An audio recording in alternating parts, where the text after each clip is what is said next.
friends, welcome to Shekhan Pre-Market View. Indian market started the day on a weak note, taking cues from the Italy referendum. However, the markets, after seeing the reaction of European markets which turned out positive, saw some pickup in late trade yesterday. Sensex finally managed to close up by 118 points, whereas Nifty put on a 42 points gains. If you look at the cues from Wall Street, they continue to remain positive. Amid good services data, Dow went on to hit record high and closed up by 45 points. Even S&P was up by about 13 points and Nasdaq put on a mammoth 53 points gain in trade yesterday. The cues in Asia also remained quite strong and most of the Asian markets are trading positive. SGX Nifty is indicating a negative kind of an opening, more of a flattish kind of an opening and a downtick by 10 points in early trades. If you look at the flows, FIIs continue to remain seller. They sold over 300 crores of stock in the cash market. They were also sellers of 179 crores in the index future, whereas DIs were small buyers of 163 crore in cash market. Now, given this overall global setup and a flattish kind of an opening, how Nifty is likely to react given that we have RBI policy MPC meeting tomorrow? Let's have a view from our derivatives team. Good morning friends, we'll give analysis on derivatives. In yesterday's trading session, taking mixed views from the international markets, our market did open on a flattish note and thereon we did saw some kind of a selling pressure in the initial part of the day, and it did struggle to find an intraday trend in the market in the yesterday's trading session, but it was the last 1 hour of trade where bulls were completely under control and it gave up a charge. And Nifty eventually closed with a positive bias with a gain of around 0.69%, settling at 8164.90. On the open interest terms, we did show an unwinding of around 0.67% in the absolute terms. Around 1.13 lakh shares were shaded in the open interest. Cost of carry increased from 3% to 7%. That is, Nifty premium is currently trading anywhere around 31-32 odd points, which was quite huge compared to around 16 odd points which we saw in day before yesterday's trading, that is the Friday's trading session.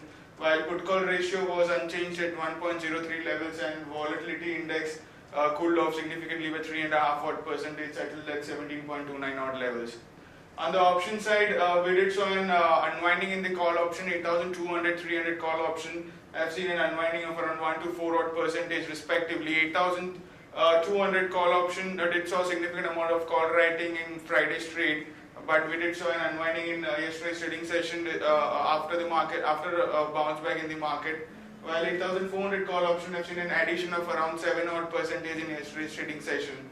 While on the put side, we have seeing a continuous addition has been showing in 8,000 put option, which is the highest in terms of open interest, and it's highest with around 76 lakh shares into it, which is very huge.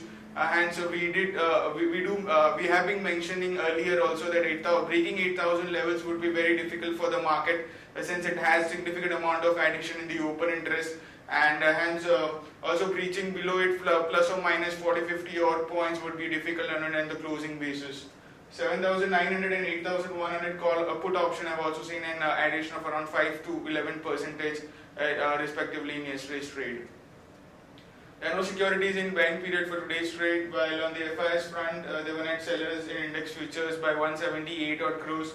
Index options, they were net buyers by 470 crores, while stock futures net sellers by 207 odd crores, and stock options net sellers by 6 crores only. On the market level, our FIDES VWAP stands at 8180 with a lower range of our VWAP at 8000 and higher range at 8180. As the XFT is trading negative, it's down by 19 odd points and quoting at 8152, indicating some kind of a negative opening can be expected in the morning trade. That's it from derivatives. Thank you.